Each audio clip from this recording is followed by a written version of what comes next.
Good morning, Farmington High School, and welcome to a voiceover by Berg. Sorry, it's not an exciting video, but the information presented in this voiceover and the accompanying slides is just as important as the information that we've shared through our various videos. My goal today is to take you through two of our responses to emergency situations that could potentially occur in our building. If at any time you have questions during this video, your teachers have been trained in this. You've gone through this last year, whether you were in the middle schools or at the high school, and you can always stop by the second floor office if you have questions or need more information. There's various emergency situations that could take place in our building throughout the school year. Obviously, people are familiar with fire drills, which we will have done one by the time that you've seen this video. Severe weather, we'll go through that when we do our severe weather training in the spring. The two that I'm going to focus on today are modified lockdowns and run, hide, fight. Again, whether you're in the middle schools or the high school, you've probably experienced a modified lockdown and are very familiar with what that looks like and kind of a reaction to that, but I will review that with you. And then last year, we did introduce to all students in the district run, hide, fight. And so we'll spend a little bit more time on what that looks like inside Farmington High School. So a modified lockdown is our response to a concern outside of the building or a medical emergency inside the building. The main thing with a modified lockdown is we just want to get students into a space and keep them there throughout the modified lockdown. So if you're outside with a PE class or an environmental science class or any other class and we initiate a modified lockdown, and these will be initiated over the PA system, we will physically get on the PA system and say we are now entering a modified lockdown. We would have any students outside the building return to the building into a secure location. If you are working flexibly or have a hybrid class during a modified lockdown, we would ask that you go back to that classroom. If you're in the commons, we'll take you down typically to the large lecture hall. If you're in the media center, you can stay there, but basically want you out of the hallways and back into a classroom. Once you arrive in that classroom, the modified lockdown is pretty simple. Teachers are just going to shut and secure their door, and then after that, school continues on as planned. So the learning will continue, the activities and things will continue within the classroom. Don't need to do anything special in terms of stopping work or things like that. We're mainly just keeping people from moving around the building and keeping them inside the building during a modified lockdown. Once a modified lockdown is initiated on the PA system, you are going to stay in that area until we release you. So, I know sometimes kids have passes or different things like that. Unfortunately, we need you to stay in that area until the modified lockdown is completed. And once again, we will come on the PA system at that time and announce that the modified lockdown is over. A second response to an emergency situation that we introduced to students last year was run, hide, fight. And this response is when there is a threat inside the building. And so this will be initiated by a tone, and at the end of this video, towards the end of ramp, I will get on the PA system and we will just initiate the tone so that everybody can hear what that tone sounds like. We will not use that tone for drills and things like that, so when we get used to what that sounds like, and if that tone is played, we are initiating run, hide, fight. And really what run, hide, fight is based off of is everybody's natural instinct of that flight or fight mentality. So those of you that have had biology, you've had the opportunity to do some experiments around fight or flight. Those that haven't, boy, you got something to look for in your 10th grade year. But people should be familiar with what this is. So I'm just going to reintroduce this topic through these various slides. But again, remember, this is initiated by a tone or other information, and we'll talk a little bit about that as we get further into the presentation. But it's mainly going to be initiated by a tone, and there is something going on inside the building that is threatening. The district moved away from the traditional static lockdown about a year and a half ago, and one of the main reasons behind that is we want to give people that are potentially in harm's way, if an armed intruder ever came in the building, the ability to make decisions that will increase their survivability and their safety. You are not always going to be around an adult in our building with our flex time and hybrid time and things like that.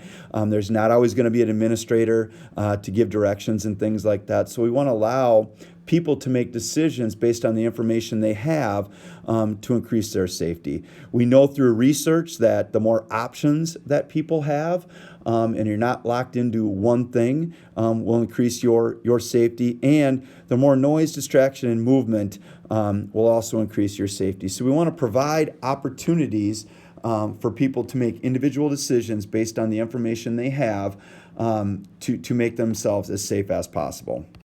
Now, I'm going to reintroduce these one step at a time, but it is important to note that this is not a linear process. If we ever had to initiate run, hide, fight. You don't run, then hide, then fight. You can initiate any of those three at any time based on the information and your personal response. Now, run is by far the most active approach. And to be honest with you, if possible, we would encourage you to run and exit the building if there was ever an armed intruder inside. And with that comes some things that you need to be aware of. Take a look at your room right now. Is there one exit from your room? Is there two exits from the room? How about if you were in the cafeteria? How many different ways would there be for you to exit the cafeteria? How about the media center?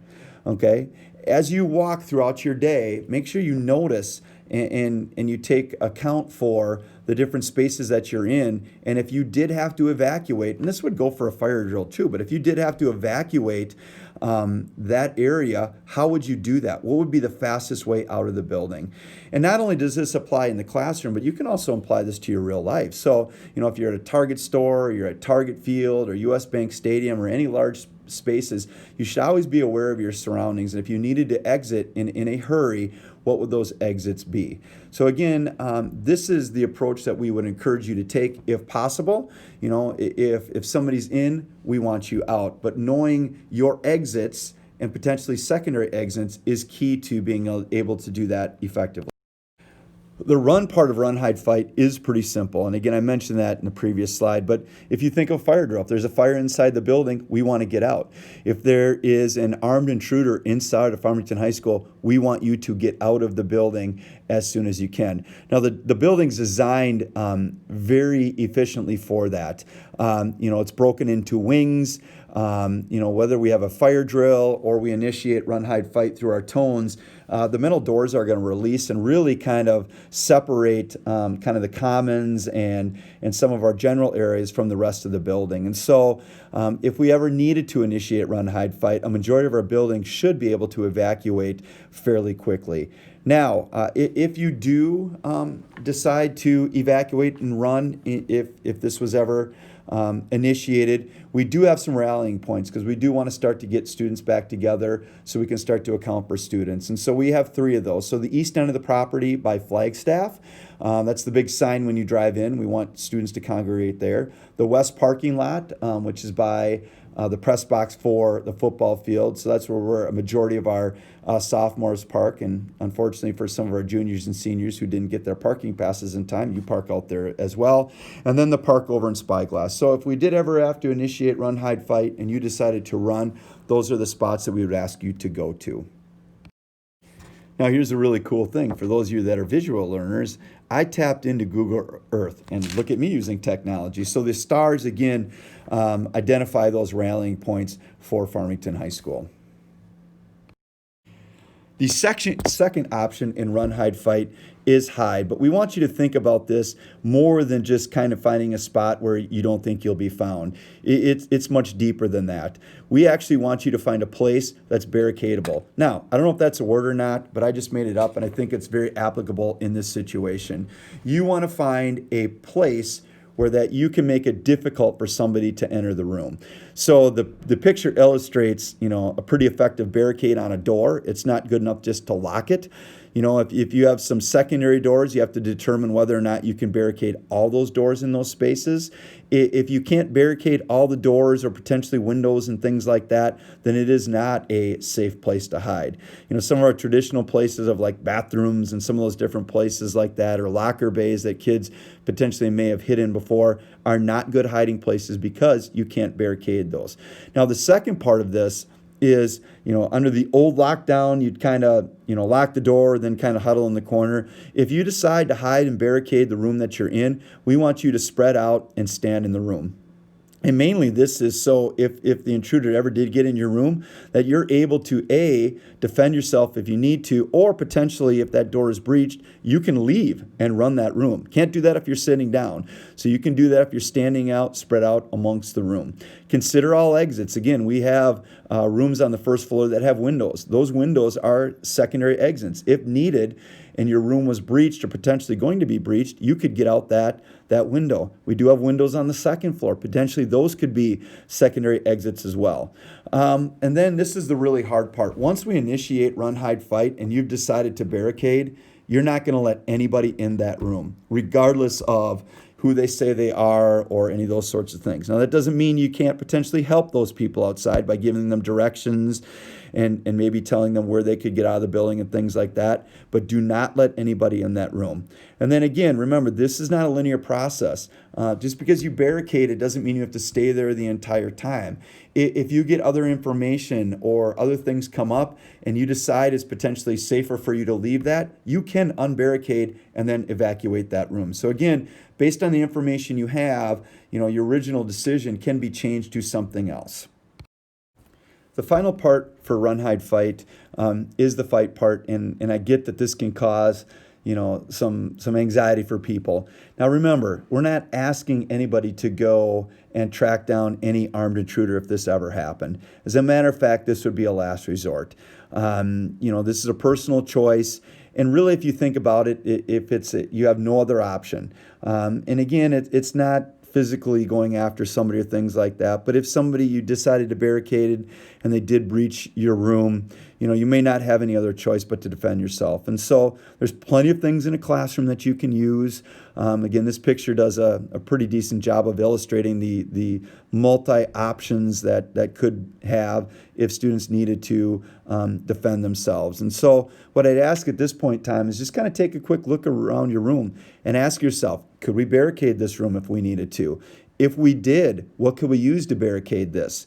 If we did barricade it and the room was breached and the intruder entered, what could we use to protect ourselves? And again, there's lots of different options in your rooms that you could potentially do that. And I think, as you go through the day, you're in 5 different class periods, or maybe you're somewhere, maybe 7, depending on academic and support and ramp and some things like that.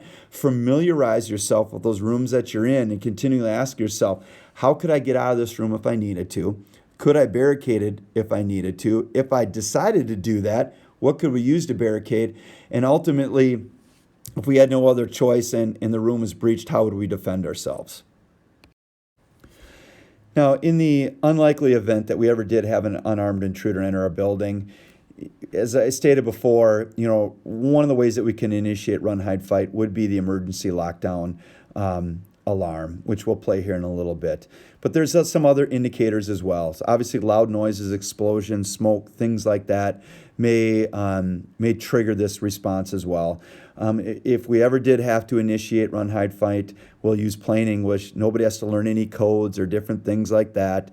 We'll be very specific about what's going on. We'll share information as best we can. If you have information, try to share that with as many people as possible, because we know the more information that people have, the better decisions they can make to keep themselves safe. And as always, contact 911 as soon as possible. I understand that talking about run, hide, fight, armed intruders, and things like that can be scary for a lot of students. But here's what we know. We know that America's public schools are still the safest place for our children. Recent research indicates that nationwide, fewer children suffer serious injuries while at school or while participating in school-related activities than anywhere else in their lives. So we will work to continue to make FHS a safe place. In the very unlikely event that we ever did have an armed intruder, now you know how to react to that situation.